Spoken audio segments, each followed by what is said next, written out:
बीते 4 से 5 जुलाई को भारतीय प्रधानमंत्री नरेंद्र मोदी ने शंघाई सहयोग संगठन के वर्चुअल शिखर सम्मेलन की मेजबानी की। इस सम्मेलन में चीन के राष्ट्रपति शी जिनपिंग, रूस के राष्ट्रपति व्लादिमीर पुतिन और पाकिस्तान के प्रधानमंत्री शहबाज शरीफ समेत अन्य सदस्य देशों के प्रतिनिधियों ने भाग लिया। इस बार की समिट में ईरान एससीओ का नया स्थायी सदस्य बन गया है। इस मौके पर प्रधानमंत्री नरेंद्र मोदी ने बधाई देते हुए कहा कि मैं इस मौके पर राष्ट्रपति रईसी और ईरान के लोगों को बधाई देता हूं।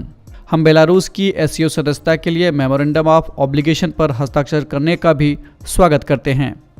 बता दें कि अभी तक इस ऑर्गेनाइजेशन में कुल 8 सदस्य देश चीन, रूस, भारत, पाकिस्तान और 4 मध्य एशियाई देश कजाकिस्तान, किर्गिस्तान, ताजिकिस्तान और उज्बेकिस्तान शामिल थे। अब ईरान के बाद इस संगठन में कुल सदस्य संख्या 8 से बढ़कर 9 हो गई है। ईरान 2005 से एससीओ का पर्यवेक्षक सदस्य रहा है और ईरानी सरकार लंबे समय से पूर्ण सदस्यता की कोशिश में थी।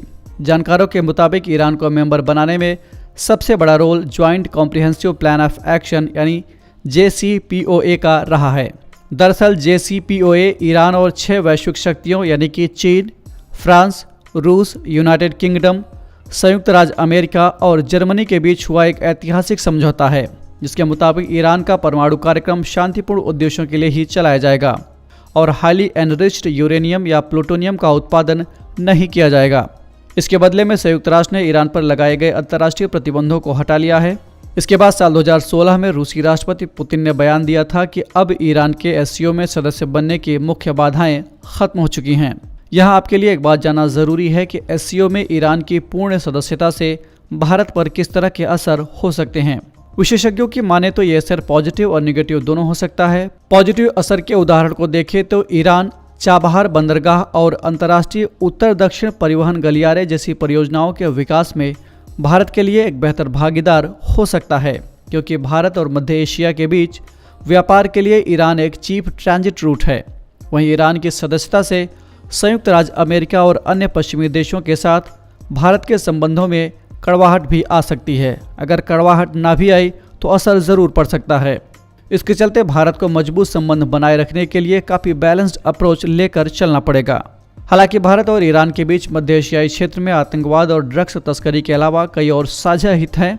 जैसे ईरान एक प्रमुख ऊर्जा उत्पादक देश है और एससीओ में इसकी सदस्यता भारत के लिए व्यापार के नए अवसर खोल सकती है। इन सब पहलुओं पर ध्यान दिया जाए तो भारत और ईरान के मजबूत संबंधों की उम्मीद की जा सकती है। चलते चलते शंघाई सहयोग संगठन का इतिहास जान लेते हैं।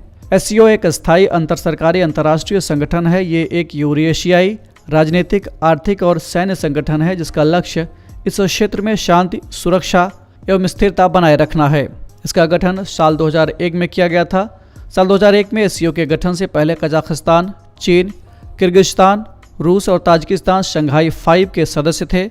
साल 2001 में संगठन में उज्बेकिस्तान के शामिल होने के बाद शंघाई 5 का नाम बदलकर एससीओ कर दिया गया। 2017 में भारत और पाकिस्तान भी इसके पूर्ण सदस्य बन गए। अब बारी है आज के सवाल की, जिसका जवाब हमें कमेंट बॉक्स में देना ना भूलें। एससीओ का मुख्यालय कहाँ है? एससीओ चार्टर की एनफोर्समेंट डेट क्या है? और इसके गठन में शामिल देश कौन कौन से हैं? इस एपिसोड में इतना ही। हम फिर मिलेंगे एक नए कार्यक्रम के साथ। तब तक के लिए हमें इजाज़त दीजिए। नमस्कार।